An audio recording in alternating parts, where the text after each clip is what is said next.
Hello students, let's study about coagulation.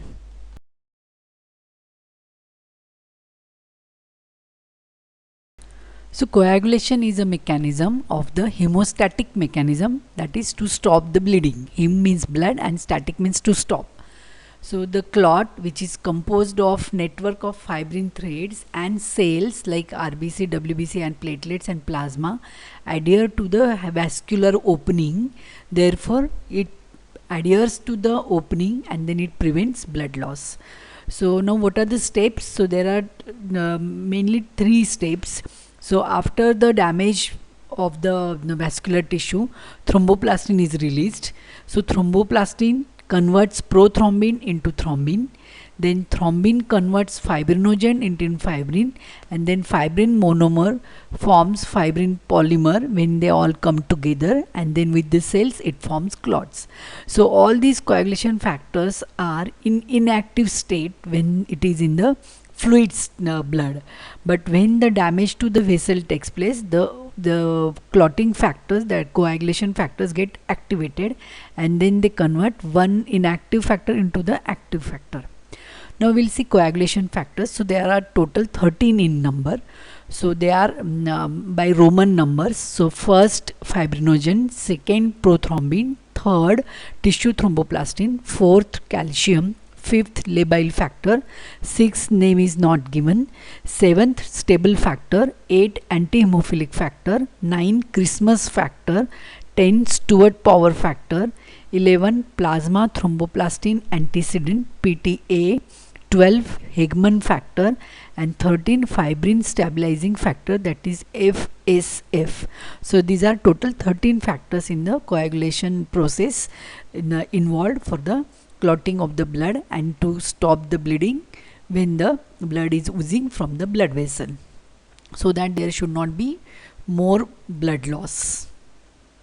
Now we will see what are the bleeding disorders or hemorrhagic disorders. So they are total divided into three types: vascular defect, platelet defect and coagulation factor defect. So because of the vessel defect or platelet defect or coagulation factor defect, there is bleeding continuously and then it causes bleeding disorder. Now we will see few examples of these defects. So vascular defect, it can be acquired.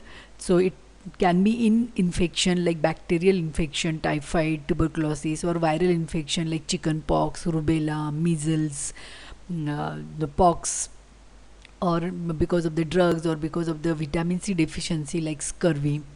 Then congenital, it can be hereditary hemorrhagic disease.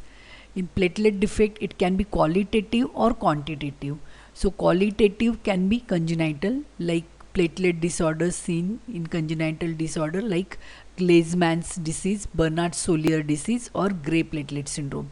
Then quantitative, so when the total normal platelet count, that is 1.5 to 4.5 lakhs per cubic millimeter. So if it is less than 1.5 lakh per cubic millimeter, it is called as thrombocytopenia. So causes of thrombocytopenia can be acquired or congenital. So in acquired, it can be because of the drugs like heavy antibiotics or chemotherapy drugs, or chemicals, leukemia like aplastic anemia, AIDS, liver disease, massive blood transfusion, or infection like dengue, P. falciparum infection.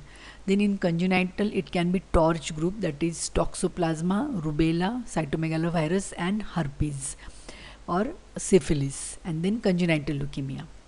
Then increased platelet count is called as thrombocytosis, and it can be seen in infection or it can be seen in chronic myeloid leukemia. Then causes for the coagulation factor defect. So they can be congenital or acquired. So congenital, when the hemophilia A, that is factor 8 deficiency, and hemophilia B when the factor 9 deficiency, or it also called as Christmas disease. Acquired causes can be liver disease, anticoagulant drugs like warfarin, heparin, or massive blood transfusion. Because of that, the blood gets diluted and the platelets or coagulation factors, they become less, and then it causes hemorrhagic disorder or bleeding disorder. Now we will see investigations of the bleeding disorders. So routine investigations can be CBC, and after that you can do bleeding time by capillary method, also called as Duke's method, clotting time by capillary method or venous method, platelet count, and in peripheral blood smear you can see morphology of the platelets and other cells, and tourniquet test. Then special investigations can be prothrombin time, partial thromboplastin time, activated partial thromboplastin time, thrombin time, coagulation factor assay like factor 8, 9 or others, then platelet function test. So you can see morphology of platelets in peripheral blood smear. Then megakaryocytes can be seen in bone marrow aspiration or biopsy, and then platelet aggregation test, platelet adhesion test. So these are all special investigation for the investigation of bleeding disorders. And there can be investigation of fibrinolysis. So these are clot retraction and clot lysis test, fibrinogen assay, and FDP, that is fibrin degradation products. Now the next is the fibrinolysis. It is breaking down of the fibrin clot. So the clot is dissolved in the blood vessel, and then blood flow again starts in the blood vessel. So the mechanism, the fibrin clot, there is plasminogen activator within the clot, so which activates plasminogen into plasmin, and then plasmin converts fibrin into the fibrinogen degradation products. The investigations of the fibrinolysis are clot retraction and clot lysis time, fibrinogen assay, and fibrinogen degradation product assay. So let's see coagulation disorder. So one of that is hemophilia. So it is an inherited genetic disorder in which mechanism to stop bleeding is impaired, so which results in bleeding for longer time after the injury. So there are two types: hemophilia A because of the clotting factor 8 deficiency, hemophilia B because of the clotting factor 9 deficiency. So it is X-linked recessive disorder inherited from one X chromosome of one parent. So females are mostly carriers. So clinically there is mild type when the factor 8 is more than 5%, so it bleeds only after major trauma. Moderate type factor 8 is 1 to 5%, it bleeds only after minor trauma. And moderate factor 8, if it is less than 1%, then it bleeds spontaneously and also associated with the deep bleeding. So clinically, bleeding after injury, dental procedure, surgery, accident, then internal bleeding, joint damage, bleeding into soft tissue, muscle, skin, gums, mouth, stool, urine.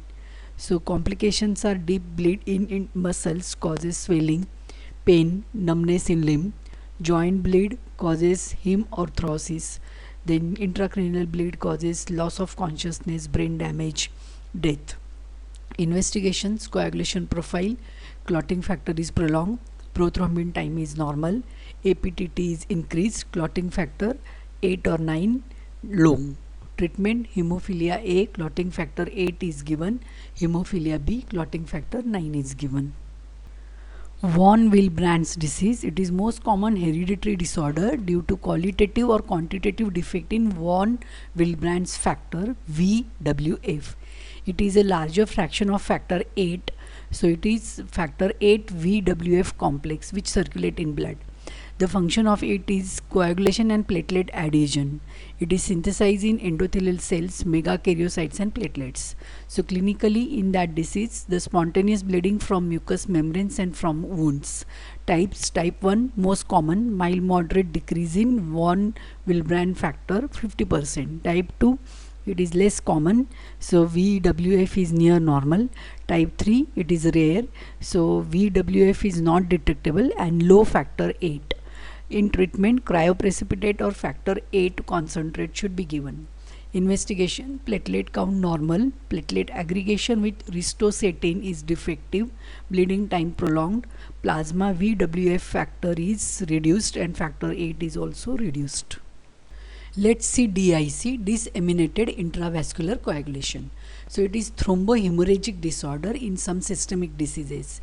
So etiology can be massive tissue injury because of trauma, surgery, infections like gram-negative bacilli, meningococcal infection, widespread endothelial damage that happens in burn. Miscellaneous causes can be snake bite, shock. So here the activation of coagulation is there, then thrombotic phase will be there, then consumption phase, then secondary fibrinolysis, that is FDP, fibrinogen degradation products are formed, then bleeding, then ischemic tissue injury, microangiopathic hemolytic anemia. So clinically patient will be having bleeding and some organ damage, that is kidney or brain.